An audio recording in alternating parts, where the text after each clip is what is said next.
Assalamualaikum warahmatullahi wabarakatuh. Perkenalkan, nama saya Widya Sriwulan dari kelas PTIK 2B, ingin mempresentasikan tentang merancang pengamatan jaringan. Mengidentifikasi sistem operasi pada jaringan. Sistem operasi jaringan atau network operating system merupakan suatu jenis sistem operasi yang tujuannya untuk menangani jaringan. Yang pertama ada sistem operasi jaringan yang berbasis grafis. Yang kedua ada sistem operasi jaringan yang berbasis teks. Yang ketiga sistem operasi jaringan berbasis GUI. Selanjutnya ada fungsi-fungsi dari sistem operasi jaringan. Yang pertama menghubungkan beberapa komputer dengan perangkat yang lainnya ke jaringan yang sudah dibuat sebelumnya. Selanjutnya ada menyediakan layanan yang tertentu untuk berbagai perangkat terhubung dengan jaringan. Yang ketiga, membantu dalam memudahkan proses penambahan klien serta sumber-sumber daya lainnya. Dan yang keempat, ada membantu dalam memakai kemampuan server di jaringan komputer dengan efisien. Selanjutnya ada menginstal dan mengkonfigurasi jaringan.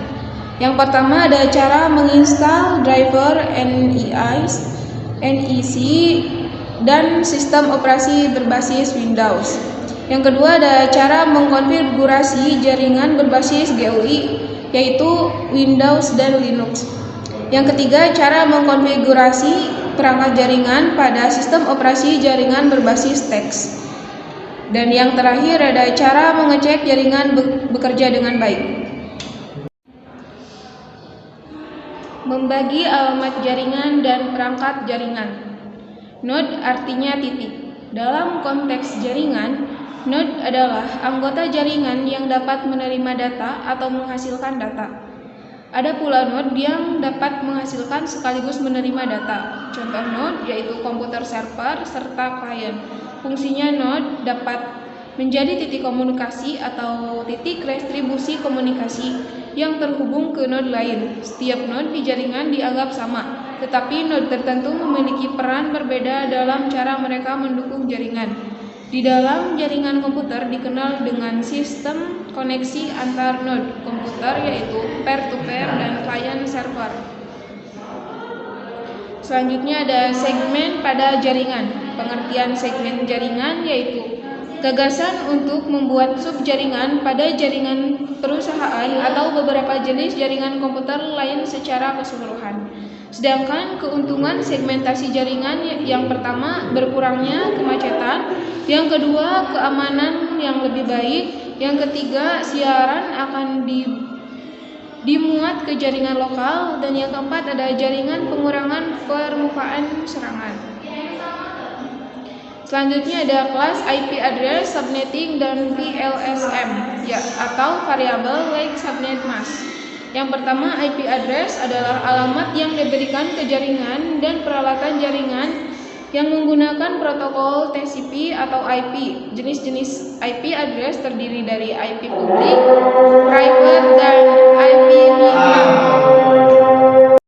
Yang kedua ada subnetting, yaitu pembagian network dari suatu IP address yang telah diberikan oleh Internet Service Provider atau ISP.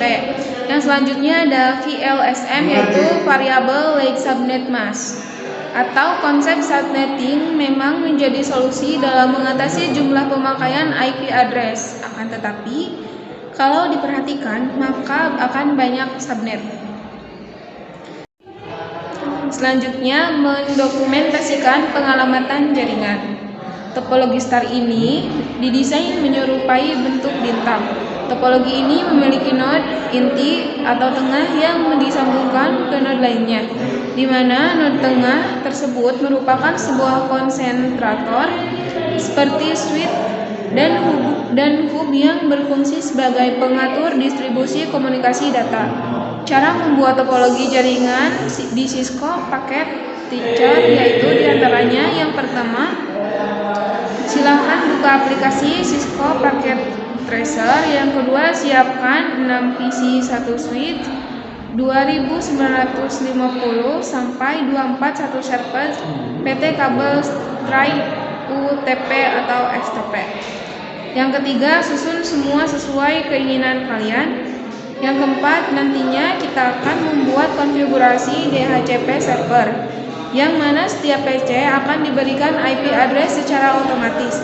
Hal ini berguna ketika jumlah PC terlalu banyak dan tidak memungkinkan untuk diberikan IP secara statik atau manual. Yang kelima, pertama, berikan IP address pada server dengan cara klik icon server, pilih menu desktop, dan IP configuration. Yang keenam, gunakan static dan setting IP address-nya. Misalnya 192.168.10.10 SM 255.255.255.0 Gateway 192.168.10.1. Kemudian silahkan masuk ke menu service pada server dan dipilih DHCP. Yang kedelapan, ada keterangan. Aktifkan service. Yang selanjutnya, masukkan default gateway sama seperti yang telah diberikan pada server, yaitu 192.168.10.1. Yang ketiga, kosongkan saja DNS server. Yang keempat, start IP address, karena tadi 192.168.10.1 sudah dipakai oleh server, maka kita akan mulai memberikan IP PC klien dari 192.168.10.11 sehingga seterusnya. Isikan IP tersebut pada kolom start IP address. Selanjutnya subnet mask ada 255.255.255.0. Selanjutnya sisanya default. Klik save untuk menyimpan. Dan yang ke-9, selanjutnya buka setiap PC yang ada, selalu pilih desktop, IP configuration, dan pilih DHCP, maka IP akan terisi secara otomatis. Selanjutnya di sini ada laporan hasil pencatatan pengalamatan jaringan, bisa dilihat contoh di PPT ya. Mungkin hanya sekian presentasi dari saya, kurang lebihnya mohon dimaafkan. Wabillahi taufiq wal hidayah. Wassalamualaikum warahmatullahi wabarakatuh.